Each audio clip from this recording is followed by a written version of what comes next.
Página 48. El enigma del mal, Luis Segui, 2016. Primera parte. Miradas. Capítulo 2. La maldad de Dios. 2.3. Un humano sin rienda, es malvado. El cisma de Calvino acentúa aún más las diferencias con los sistemas anteriores. La doctrina de la predestinación condenaba al castigo y a la pena eterna a todos aquellos no elegidos por él para vivir con Cristo la salvación y la gloria, con lo que el libre albedrío quedaba vaciado de sustancia, ya que, para el calvinismo, ni la fe ni las buenas obras son tenidas en cuenta ante la presencia divina. Esto conduce a una de las cuestiones más controvertidas derivadas del concepto de predestinación, tan radicalmente planteado, cómo averiguar, y a través de qué signos, que alguien ha sido tocado por la gracia y elegido para salvarse. El creyente debe sostenerse en la Escritura como regla de fe, y la prueba de haber sido elegido se manifiesta como recompensa material, fruto del esfuerzo, el trabajo, el ahorro y una vida morigerada que el cristiano debe asumir como una prueba más de su fe.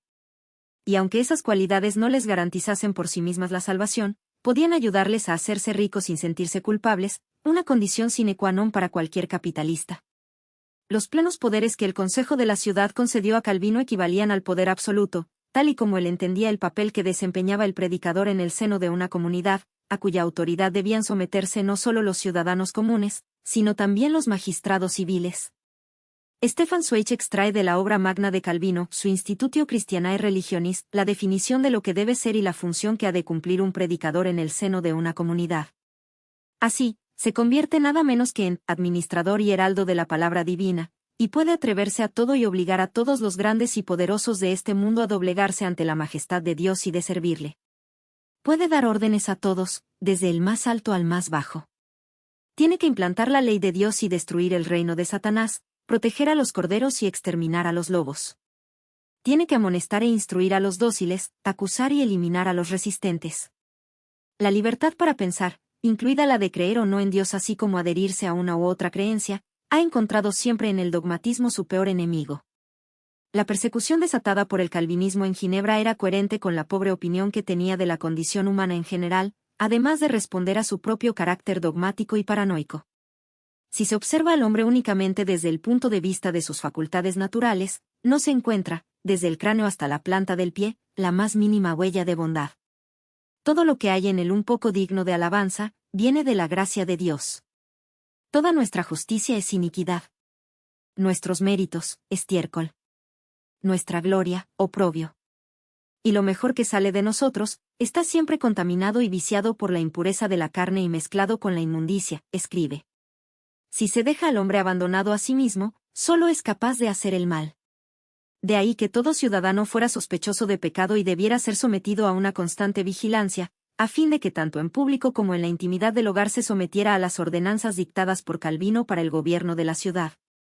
La policía religiosa podía inspeccionar el interior de cada casa para asegurarse de que en ninguna vivienda se escondían objetos prohibidos, imágenes, libros no autorizados, vestidos indecorosos, interrogar a los niños sobre sus padres y a los sirvientes acerca del comportamiento de sus señores, podía censurar la música considerada libertina, porque la diversión en general es sinónimo de pecado, tenía competencia para comprobar que la gente acudía a la iglesia, que no se entretenía en las tabernas, que no aprovechaba la oscuridad para entregarse a prácticas viciosas en la orilla del Ródano, se leían las cartas que llegaban y las que salían de Ginebra, estimulando y premiando la delación. Como Argos Panoptes, el gigante de 1000 ojos que vigilaba en Grecia la morada de los dioses, el disciplinado ejército calvinista se hallaba constantemente en pie de guerra contra el mal. La crónica contabiliza en los primeros 5 años de gobierno teocrático 13 personas ahorcadas, 10 decapitadas, 35 quemadas en la hoguera, además de 76 a las que les fue confiscada la hacienda. La más notoria de sus víctimas, Miguel Servet, fue quemado vivo como hereje en Ginebra en 1553. Con una certeza psicótica de que su lectura de las Escrituras era la única y verdadera interpretación de la palabra divina, Calvino estaba imbuido de su misión salvífica y trabajaba sin descanso para que su doctrina se extendiera por toda Europa, una tarea en la que su talento como organizador le fue de gran ayuda. Para él no había más verdad que la que proclamaba en sus escritos y sermones, cuyo eco se multiplicaba en Francia, Escocia, Inglaterra y Holanda gracias a los predicadores de su iglesia. Y como lo había hecho Lutero en 1529, también él renegó de la libertad de conciencia, la tolerancia y la libertad de culto que en 1536 había reclamado a Francisco I.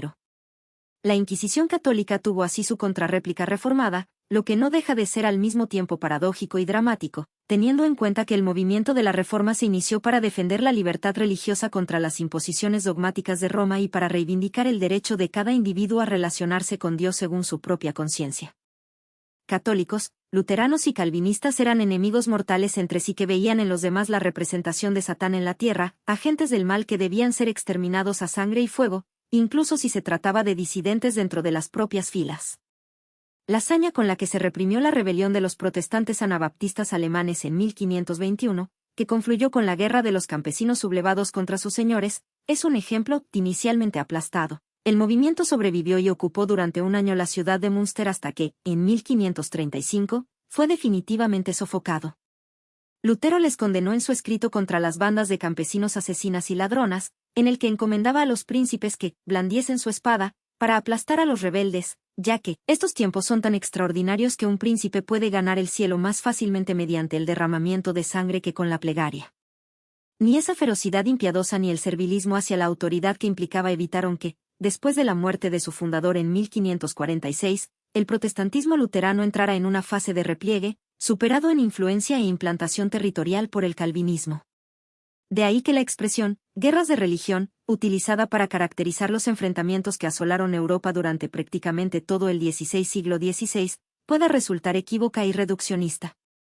En realidad, las motivaciones religiosas que guiaban a muchos de sus protagonistas se solapaban con ambiciones políticas, hasta el punto de que, en ocasiones, era el poder eclesiástico el que se servía para sus fines del poder secular y, en otras, los príncipes utilizaban la religión como banderín de enganche para sus aspiraciones territoriales.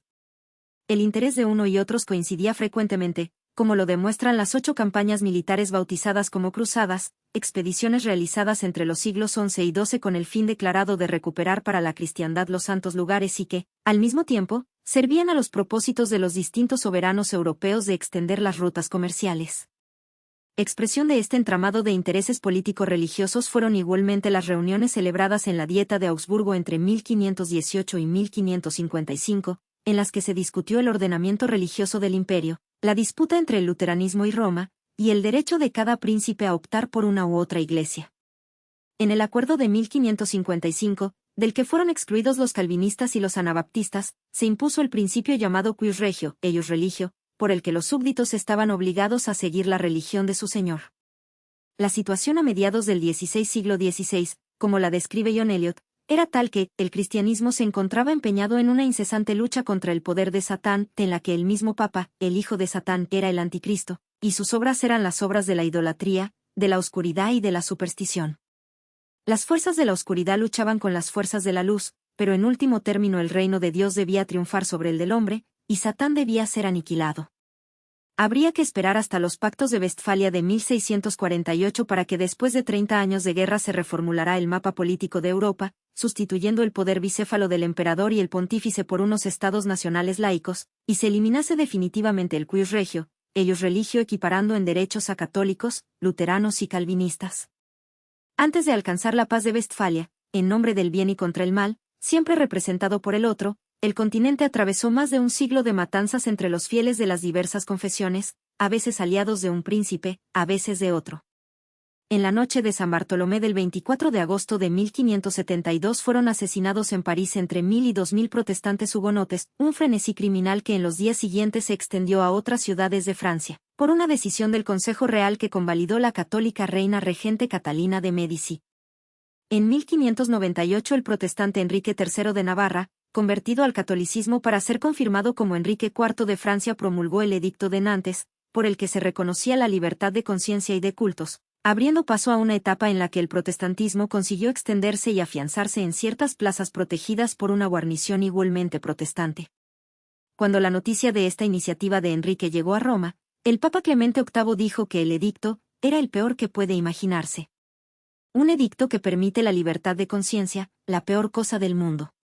La Iglesia Católica nunca acabó de aceptar la libertad de conciencia y, como una postrera victoria de Clemente VIII, consiguió que en 1685 fuese revocado por Luis XIV siguiendo el consejo de su confesor, un cura jesuita. No solo los católicos pensaban así.